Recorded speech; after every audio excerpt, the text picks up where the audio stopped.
Shiloh.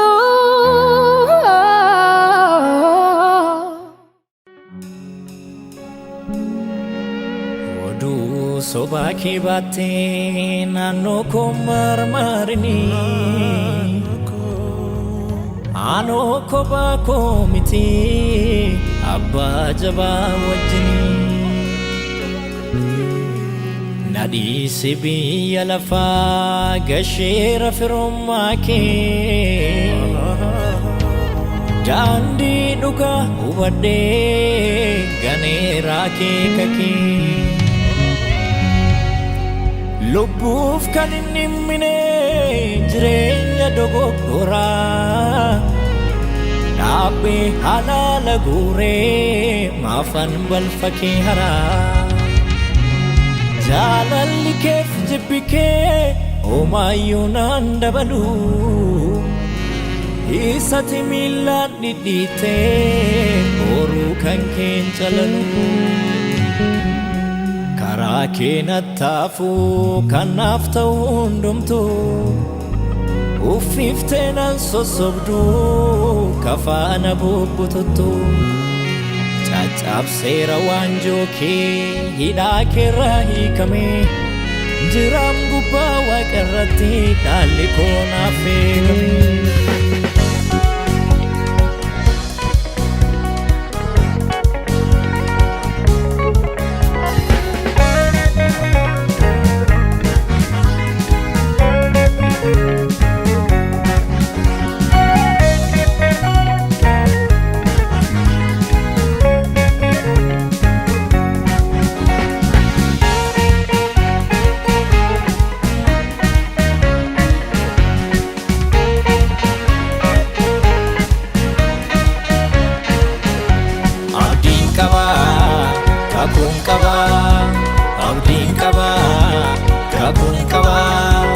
Malakatni guyyaa dhumaa yommuu afuufamu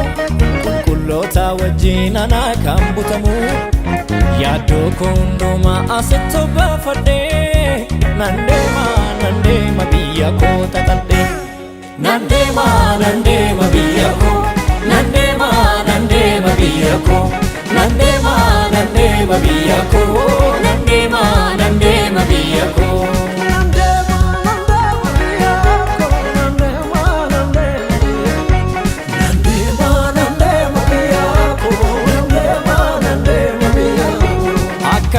Abdiin qabne bitintireen hin kufu sagaleen saanatti mee bor guyyaan akka dhufu humna koo saareffadhee nan ba'a gaara rakkoo seenaan koo asitti nafu samiirra xumurri koo eegaan abdiin dhabu abdiin jira balaaliin deemame akka joobiraa Sechis abdiin kutu abdiin jira balaaliin deemame akka joobiraa balaaliin deema akka joobiraa balaaliin deema akka joobiraa balaaliin deema akka joobiraa balaaliin deema akka joobiraa.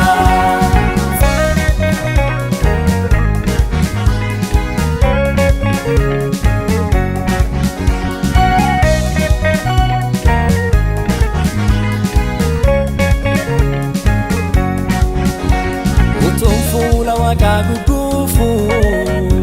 hundeen mana kootiin kufu taa'eeraan booji'amaasa lubbuu koo isaa ture bobaasa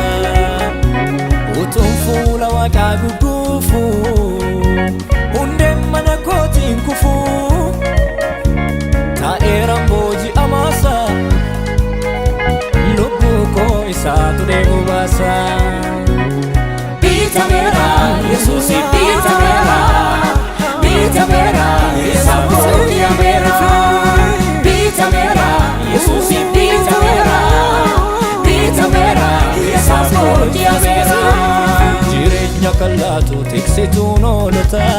jira gooftaa Yesuus furiin qulqulloota karrasa tokkicha karaan ol galamu isaan ala deemnaan jireenyi hin argamu. dacheen kunuun kutaftee yommuu gad darbatamtu hurraa'ee daaraa ta'us wanta irra mul'atu caamsaa bonaa rifatee hin googu gaaddisi koo arrayyoo wal bubuusees tolaadha galgalli koo tolaadha galgalli koo tolaadha galgalli koo tolaadha galgalli koo tolaadha galgalli koo isaan ala deemna jireenyi hin argamu isaan ala deemna jireenyi hin argamu isaan ala deemna jireenyi hin argamu isaan ala deemna jireenyi hin argamu